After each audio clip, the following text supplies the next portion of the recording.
Hey, this is Hot Rod here, and I tell you what, I've got the man, the head honcho of one of the fastest growing organizations in the world in professional wrestling, and that is the AIWF. And I have the chairman of the board, the president, whatever he wants to call himself, Rick Deezel, the founder and the owner of AIWF. Rick Deezel, how you doing, man? I'm good, Hot Rod. How are you, man? I hadn't seen you in a long time. It has been a long time, and I've been watching the AIWF from afar, and I've seen the growth when there's only a few 20 or 30 promotions to, I think I heard 100 promotions, over 100 promotions. And we're at 150 in 49 countries now. Wow.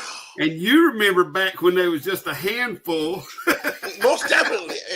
And I see the growth. I mean, I see the rosters. I've seen some guys and everything, and it's just been a great thing. So give me a little history about how did the AIWF start, and how were you able to, through the ups and downs, how were you able to keep going with that?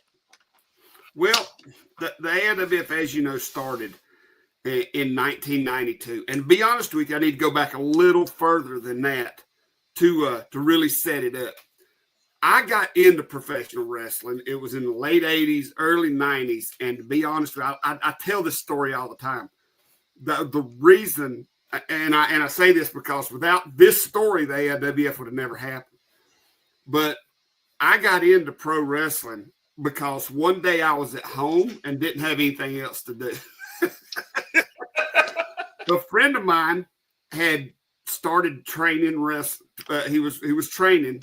A guy was training him, and he stopped by my house and said, "Hey, do you want to go with me to wrestling training?" I didn't have nothing else to do, so I said, "Yeah, sure, I'll go with you." So if I hadn't been home that day, we wouldn't be sitting here right now. But I went with him, and the guy that was training him talked me into training too, and I trained with him for a while. And then when I got to the point to where I could start going out on my own, I met Wahoo McDaniel and Ivan Koloff, and they become my mentors. Mm-hmm. And they taught me so much about wrestling in your mind. Right.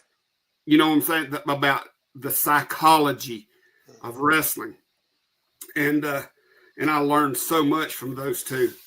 And then in late 1991, a friend of mine named Julie came to me and said, "Would you help me put on a wrestling show for a local kid here in Mount Airy, North Carolina that has leukemia?" And I said, "Yeah, I'd love to. I'd never run a wrestling show. I thought it'd be interesting." Mm-hmm. So January, I can't remember the exact date, 1992, we'd done our very first show for this kid with leukemia at Mount Airy High School. Okay. And it went good. Fans were very receptive. And I was like, well, and when I run that show, to be honest with you, I never knew if I'd run another show again. I mean, I didn't know if I'd ever do it again. Right. So a little while later, I was like, that was pretty fun. So I did another one. Then did another one and another. You know what I'm saying? You know how it goes. You do one, you get the bug. Right. And we did that for a while. And as the AIWF, got a little older, by the mid-90s, I had met a gentleman in Martinsville, Virginia, named Charles Rourke, who had a local cable TV show up there. And he's like, "Would you come on every Saturday morning and do a live call-in talk show about wrestling?" I was like, "Sure." So for 4 years, it's like 4 years, I think it was, we did wrestling up there. Or I did that wrestling call-in show live every Saturday morning. The only time I would get up and drive an hour and a half to the TV studio, do the show, drive an hour and a half home, load the ring up, and go to wherever we was running. And that turned into every weekend in 4 states: North Carolina, Virginia, West Virginia, and Eastern Tennessee. Wow. So it was TV show in the morning. I'd get up every Saturday morning about 5 or 6 o'clock, drive to Martinsville, do the show, drive back, load the ring, and drive to either somewhere in North Carolina, Virginia, West Virginia, Tennessee. And as that progressed, guys kept coming on board.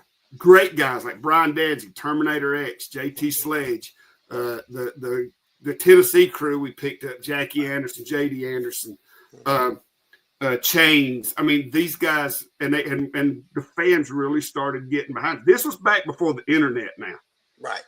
So we would go and we started literally selling out buildings in 4 states with no internet. You know what I'm saying? Just people remembering the show we put on before. Mm-hmm. So in the late 90s, I think it was 1999, I got a call from a man named Will Yap from the BBC in England. Wow. BBC 2. And he said, we're coming over to do a wrestling documentary, and we would like to know if you guys would be interested in doing it. And I can't remember 99 how much the internet was out there at that time. But it started, yeah. We were doing it had started. So I'm assuming that's how they found out about us, because a friend of mine, his name is AC. Matter of fact, when we come out there and work for you guys, I think AC was with us one time. His creeping death, what he was. He was our world champion there for a while. Yeah. He helped us. He helped me get it. He made our website. I didn't know nothing about computers. I barely knew how to turn them on. And he made our website and all that stuff. But anyway, Will Yap called me and he said, we'd like to do this documentary. Come over there. We'd like you to be a part of it. And that was how I met Louis Theroux, the guy who done the documentary on us and WCW. And they come over and I'm telling you, Hot Rod, they filmed 35 hours worth of footage to do a 30-minute program. Whoa. They were serious. Yes. They had done us, WCW, and they had done they had done several other little independents in North and South Carolina, and decided not to use any of them because of us. They just said they were so attracted to what we done. I guess it was that hardcore style stuff, and we were so upfront and open with them about the business. So they did that, and then in the early 2000s, that came out, which was seen in I couldn't tell you how many countries at the time, just on TV, because BBC's in England, Ireland, Australia. I mean, all these people were watching it. So even in Canada, I think. Yeah, it's everywhere. But in the early 2000s, I sat down with AC, and I said, I want to change the AIWF up, because it started out as the American Independent Wrestling Federation. And I told myself, I want to do something different with it. I said, I want to take the AIWF and make it like the NWA with affiliates. And he's like, I don't know. That's a pretty big, that's something crazy maybe. But the more we talked about it, the more we liked it. And me and AC sat down and we figured out how we was going to do this. And he was our first champion. We traveled to you guys out in Tennessee. We had an affiliate in, I think, Martinsburg or somewhere up in West Virginia. Right. And we had one in Gallipolis, Ohio. And we went to all of them. I crawled in the van with them. And we went to all these places. It took us 9 hours to get to you guys. And we went to all these places with AC as our champion. And we had a ball. And then it kind of leveled out. I think we had just a handful. You guys, TIWF was there. And we had a handful, and it lasted a pretty good while. And then AC introduced me to a guy named Tim Dolan, who was a graphic designer guy. And I think Tim come out there with us one time. He did. Yeah. We used to talk all the time. That was when the guys took us over to that's when the guys, we went over and stayed in that cabin, and the guys jumped out of the woods, and my daughter almost peed her pants. That was the greatest thing I've ever seen. That was the best rib. But anyway, Tim got involved, and that brought us up yet another level. Because Tim, he knew the internet, and he knew graphic design, and he made our first logo, and it started growing a little more. But to be honest with you, it was I guess, early 20-teens. I don't know how you say that, 2010, 2011. Close enough. A man by the name of Matt Classic came and started doing ring announcing for us. And everything was going good. And me and Tim, with our regular, they call them shoot jobs. Right.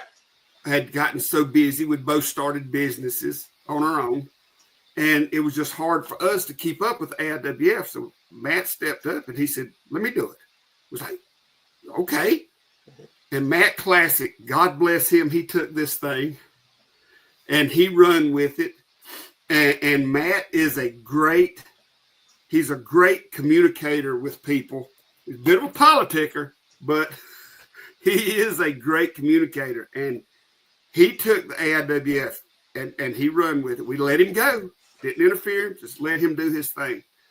And he built it from a handful of promotions about, I guess, 10 or 15 years ago to what it is now.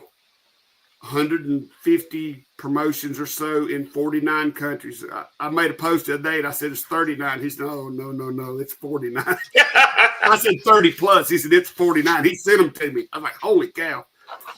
And Matt has made this thing. What it is today, I give credit to Matt Classic. You know, I own it, I found it, but he made it what it is. And he, let's be clear. Right now we have we got our world champion, we've got European champions, Latin American champions. We just had a all Asia champion, which covers like Japan, China, places like that. And we have Canadians. I mean, it's just amazing at the belts and the titles and the companies out there that have AIWF in their name now. And it just, I tell you, this, we had our 33rd anniversary, March 1st and 2nd. And I made a really good friend. There was a promoter that come over from Africa, and I cannot pronounce his name. Don't ask me to, but he's a great guy. I gave him a ride, to the bus station because he was taking the bus to Florida and getting on an airplane to go back to Africa. And me and him talked on the way there, and we become really good friends. An awesome dude. And he gave me this shirt right here, and I'll cherish this. It says this right here. Wow. But on the back is this. Oh man, that's awesome. You tell me that ain't you tell me that ain't amazing. That is awesome. That right there is one of the. Like I said, I'll cherish this gift from him forever. I don't even know if it fits me, but I may never wear it because I'm. Hey, that's how I hang it. I have t-shirts hanging up. As a matter of fact, I gotta get to your merch. I gotta get to y'all merch guys. Get some shirts so I can hang up mine. Well, we have a thing that it's called My Gimmick Table. And we sell wrestler shirts on there. Okay. And we have some AIWF merchandise too. But yeah, this right here, he gave me that as he was getting out of my truck and getting ready to leave, and he shook my hand. And like I said, I made a friend that day, right, that I'll cherish forever, like you, Hot Rod. But yeah, he gave me that gift, and that was one of the most amazing gifts I've ever got in this business. That is fantastic. I mean, my thing is to see you guys grow with, and I'll say this and not being ugly, okay? The TV names. You know what I'm saying? Yeah. You don't necessarily have but you're able to grow where people are coming to see you in 150 different promotions, okay?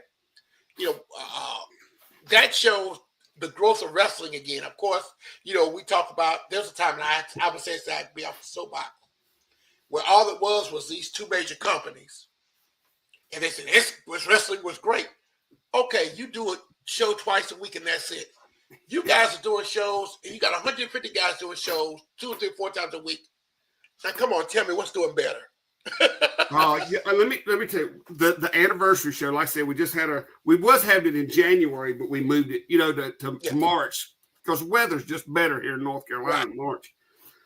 And it has got to the point where this past anniversary show, Hot Rod, there was so many wrestlers showed up. We had to make it 2 days because there was 28 matches. And we had to make, and we're talking about next year making it 3 days and making a whole weekend out of it. And everybody's excited about that because we had wrestlers that they come from Canada, all over the United States. We had somebody there from Haiti, and naturally Africa, my new buddy in Africa. And they came to this anniversary show. And you have no idea how proud that makes me I mean, you know what I'm saying? To see these guys, and they literally brought banners that we hung up in the building that said, you know, happy anniversary AIWF. They guys had these banners made, and my buddy from Africa, I got to learn how to say his name. So You'll get it. It's all right. It's okay. But he had brought a banner that said that, and it also had the African national flags on each side of it, you know, which I thought was really awesome. Here in this little town in the foothills of North Carolina, you know, all this culture had come here, and it's literally got to the point where the hotels make money. I mean, you know what I'm saying? And it's just, we had guys that drove 9 hours, 12 hours just to be here for this weekend, and they can't wait to come back next year. And you know what? You never know who may show up next year, because I don't mind traveling. Okay, I really don't mind going with somebody. I just don't like the every week grind. Yeah, like a long thing like that. Hey, you never know. You may see me. I want to come up there again. I enjoyed the time, even though we got accosted by the police, but because we were taking pictures. And but I enjoyed. We had a blast while we were up there. I think everybody enjoyed it. Well, you know, you're talking about traveling. It was like last year, while Ty Tyson had the world title. Before he lost Greg Anthony, guy from out at your neck of the woods. We all jumped in a van, me and him, referee Reggie, and I think it was like 4 or 5 of us got in a van and went to Kansas, where he defended the belt. So, I mean, yeah, we drove to Kansas so he could defend that belt. Now, that was a haul. I didn't think it was ever going to get there. But that's, it legitimizes the title. Yes. Anytime they go somewhere. Yes. Well, our world title has been defended in England, Africa, Puerto Rico, I think Canada, United States. I mean, it is a true world champion. Our world title. Now, the tag titles, I think maybe have been to Canada, but our world heavyweight title, I think it's been defended in Austria too. Really not sure. I can't keep up no more, Hot Rod. But our belt is a true world title. It has been defended on other continents and other countries, so it is true. And a very dear friend of yours held that belt for a while. We miss him dearly. Devon Day, most definitely. I did a podcast with Wildside not too long ago, and we spoke very highly. That's a man I truly, truly miss. And Devon was a great wrestler, and he was a great world champion. And I don't have one here, but we do have, and I got to update it, but we have I think it was our 30th anniversary. We did a T-shirt that had every AIWF champion on it, and Devon was on that T-shirt on the back of it. Oh, Lord. And I have to update it because we've had some more champions since then. But Devon was in there with the rest of them, with the Ricky Mortons and Buddy Landells. He was there. March. I have to keep my date in March set up, and the weather's not crazy. Yeah, you never know. We can head up that way. I can head up that way. But so let me ask a question: what do you see 10 years down the line? What do you actually, realistically, what do you see? What would you like to see 10 years down the line? To be honest with you, I would like to see, and I think I will see, if I'm alive in 10 years.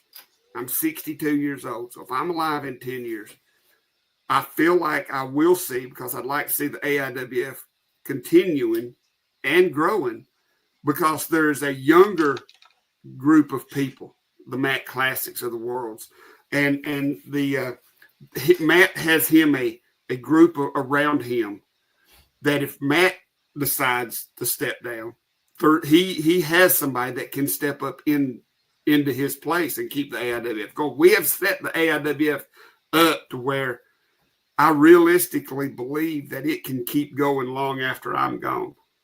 And that's what I want to see. Okay. I'm being probably advantageous. What about distribution? Are you, and I have to ask, you look at me, number 2, number 3? Yeah. I mean, honestly, I had to ask. You all have grown so much. You're going to be. I mean, there's still a juggernaut. It's going to be really hard to take over number one, but number two or number three. If we could get, I feel like that if we could get the TV, which there is a show that there's some great guys. I met them at the anniversary show. They're from New York, and they're doing a show now called AIWF Across the Globe. Okay. I think they're like 6 or 7 episodes deep, and they literally take matches from all over the world and put in this 30-minute show. And they've made this a show. It's set up for TV. Last I heard, they were negotiating with a TV station in New York and one in Chicago to possibly start playing this show. So the one thing that would really make the AIWF pop would be some sort of TV deal that people could see everywhere, and one location or multiple locations where the world champion could come in, and we could pull great talent from multiple organizations, because they'd all be feeders to the one main AIWF TV show. Right. You take the best talent from all these different companies and you bring them and you put them on TV on this one great TV show, and you do the TV tapings. If that ever happens, and it may not, but if it did, say some guy seen us and like, man, I'd love to put money in them. So, if there's any rich people out there wants to start a wrestling TV show, call me, Rick Deezel. But if that was to happen, it would be easy for us to at least be number 3. I don't know if we'd ever outdo WWE or AEW. You know what I'm saying? Yeah, those big. There's just, I don't know if there's enough money. Elon Musk wants to throw some money at us, or Zuckerberg wants to start. You know what I'm saying? Let's do it. But I don't think we'd ever get that level. But I do believe we could be number 3 in the fans' mind. In our mind, we're already number 3. In your mind, you're number 1. Hey, that's just about Thank you. Don't think. I mean, seriously, never sell you for what you all have done. The enormous growth you've had, and of course, you had your good and the bad jumps and everything, but you still been able to survive it. Well, a whole lot of companies have not survived. Yeah, I mean, 33 years. You can say what you want to, but there's very few, if any, can say that they've lasted 33 years. ECW didn't do it. TNA is barely hanging on. I mean, at one point, they're doing great now, but technically they were they were out of business there for just about for a while. But the Ted Turner era of WCW didn't outlast us. And to be honest with you, we've been around 1 year longer than Raw. There you go. So, I mean, now we've been around a bit longer than y'all. So we were. Yeah, you guys. When did y'all start out? TIWF. You know what? I've got to get the date. I know I've been with them. I've been with them 17 years, 18 years, and they were already established before. Yeah. Because I know we was right there. Right along. So, yeah, we're close. I think you all, and Bo James's promotions are probably the longest running promotions. Yeah. Bo James. Yeah, I would say. They ran all these years consistently with no name change, that's the thing. A lot of wrestling, even Memphis wrestling, it may have done 40 years, but there's been different name changes. Yeah, I mean, the only thing we changed in our name was how we spelt the word. There you go. With the A. It was American. We changed it to Allied, which was perfect. Allied Independent Wrestling Federations. Added an S on the end of federations. And that's what it's all about. These independent wrestling federations being allied together, working together, and communicating like it's so hard to do in this business. It is. It is a lot of egos. I remember, and I like to tell a story, how you guys helped build us up because of the internet. We'd done the videos with Jimmy Love. Mm-hmm. When he was a champion. And he had got to the point that the crowd hated him when he got there. I mean, it was so popular to see him talk about stuff. They hated him when he got there. Yeah. And it just showed how much you could do if you actually if other people put the work in. And we put a lot of work in to try to do the best we can for the AIWF. I did. Yes. Not to my own horn, but I saw so much potential in what's going on. I wish I had the money to be able to do what I want to do with you guys. Because I still see it, and I look out, see it. AIWF here. What is going on with them? And then Greg Anthony was a champion. I said, okay, so when I found he was champion, I was watching SICW from Southern Illinois, and here's Greg Anthony. I said, that's not that far. I used to go see SICW. I would go there to see them sometimes. So that made it worth the while. And I talked to Greg, like I said, right after he lost the belt. And we had a podcast. We talked about his wrestling and we talked about his faith and all those things because he's a very special individual.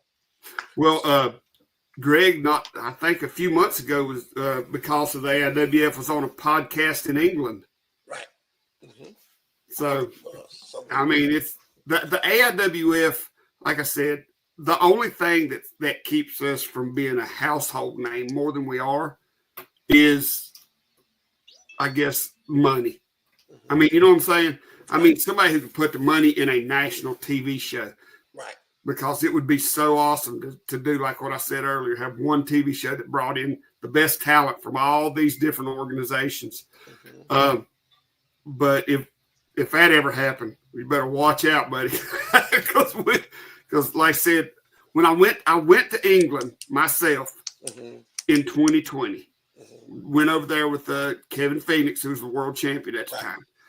And the wrestlers over there told me that the AIWF, the documentary that Louis Theroux done on AIWF, their words to me was that documentary changed wrestling in England. Okay. Those guys treated me like a celebrity, and I was like, what? So tell me now about the AIWF YouTube channel. The AIWF YouTube channel. It's called the AIWF Network. Okay. It's on YouTube. Just Google AIWF Network.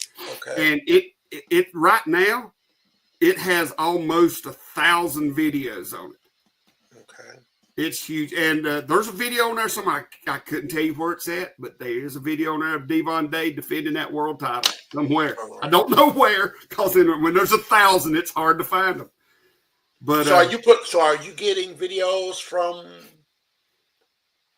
a lot of the major sometimes I'll get matches from them. We're still building it. The network's less than a year old.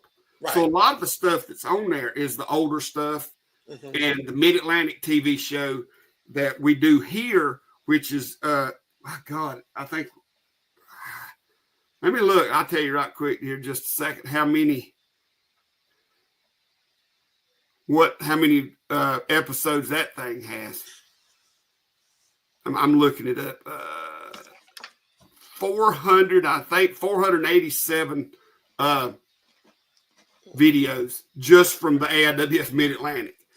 But then there's some classic stuff, and then there's talk shows, and there's a talk show from up north called Pro Wrestling Wire. The one from England, the Nerdist podcast. There's episodes of that on there. There's episodes from, I can't remember the company's name, and I do apologize because they're an awesome company, but they run up around Michigan. Okay. And they've got a lot of big names on their shows. And like I said, I haven't got any new stuff from them in a while. They may have took some time off through the winter. But then there was another company from upstate New York. It was sending us some stuff for a while. So there are different organizations on there, and the more that send us videos, the more we put on there. Because I'm telling you right now, I'd love to have a weekly show from all 150 of them. Mm-hmm. It would work. And even if you got matches, I can handle putting it all together and getting it on there. But even if you got matches from them, there's matches. You'd have enough. Yeah, you have enough talent. Yeah, there's some of them just sends matches like the C4W, that which they're out of business now, but I've got a library, a lot of stuff from them over the years. And there's like Honky Tonk Man versus Demolition Axe. Right, there you go. I think there's one going up this week. It's the Midnight Express versus the Fantastics in a cage. Okay. I mean, yeah, there's a lot of matches on there that's really good. Amazing matches. So, yeah, there's TV shows, talk shows, matches, video shorts, you name it. It's on there. You can sit for days and just watch stuff on that thing and never catch up. And so I think, this next month you got a bunch of shows coming up? Well, somewhere in the AIWF, there's a show running every weekend. Okay. Somewhere in the world. As far as us up here, we do a couple shows a month for the Mid Atlantic. That's my home base, the AIWF Mid Atlantic. We do Mount Airy, North Carolina, and we collaborate with ICW out of Johnson City, Tennessee. And we can meet in the middle in Virginia and run joint shows together once a month. Johnson City, I got to tell Wildside, that's what's from. Johnson City. So they run Elizabethan Armory, and there's a couple other places out there they run. And then once a month we meet kind of in the middle in Ivanhoe, Virginia, and do a joint show together. Okay. So it's great. I mean, like I said, 33 years, and I still just banging right along. I don't know how, but I am. One thing you have a good supporting cast with you. Oh, God, yes. You're excellent supporting cast. You got Matt, you got Tim Dolan, and you have so many other guys who, are there for you, and that's done a whole lot. Yeah, well, on my Facebook and on the AIWF Mid-Atlantic Facebook, there's a picture that I had taken at the show of me, Matt Classic, and Drew, the president of AIWF Canada, Quint, the president of AIWF Northeast, and my buddy from Africa that I cannot pronounce his name, who is the AIWF president of AIWF Africa. Okay. And it made me so proud to know that this little thing that I started with a fundraiser for a little kid with leukemia, and then 33 years later, I could stand with guys shoulder to shoulder as brothers from all over the world, and it all come together because of this little thing we do. I tell you what, this has been. I've enjoyed this. As I say, I want you to come back because I want to promote this thing. Actually, I'm gonna get you and Randy together one more time to talk about leaders, because I think one thing that wrestling has missed, especially independent wrestling, is connections. Yes, and you have to have those connections, I think, to keep the wrestlers going, because if you have that one main company, nobody gets to do anything. Nobody else gets to work with those few guys. I think there's enough. I always say there's enough food for everybody in wrestling. Yes, there is. To make a lot of money, or to make enough money to make it survive. It takes a little bit of work, but it can be done. It's just like you guys. It's more than just a weekend warrior hobby, okay? Yeah. It has to be more than that for survive. Oh God, it's 7 days a week for me. Mm-hmm. Now that I've got the AIWF Network channel, I'm editing video or doing something with wrestling 7 days a week. So it's crazy. I love it. The more I talk to you, the more it starts making me like it even more. I was trying to back out, but what did Roddy Piper say? Every time we try to get there, pull you back in.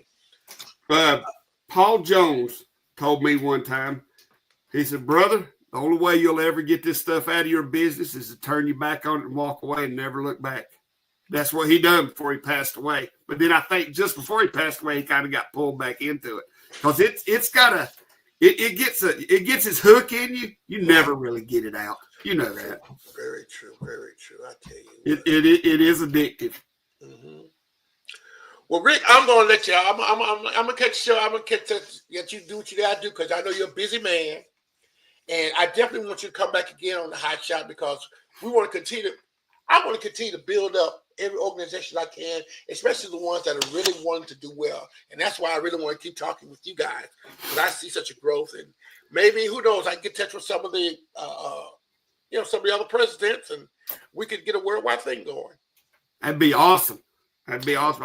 I will tell you send me on Facebook or email, whatever you want to do. You send me your contact information, and I'll put it out there to everybody and say, this guy right here does a great podcast. Go check him out and sit down and chat with him for a minute. I would really appreciate that, because I really want to build this up and do the best we can with it. So, hold on one second. So something just popped up. I don't know why it popped up. But anyway, fans, we had Rick Deezel, the founder, the owner of the Allied Independent Wrestling Federation. Allied Independent Wrestling Federations. That's it, buddy. That's it. Check out their AIWF YouTube channel. It says, what's it called? AIWF Network? AIWF Network, yes, sir. Check it out on YouTube today. There are many, many matches on there, stuff that you're not going to see from them other companies. You're going to see some great wrestling. You may see some hardcore. You may see some technical wrestling, but you're going to see some of the best around. So this is Hot Rod saying goodbye, everybody, and have a good time and enjoy professional wrestling. See you guys.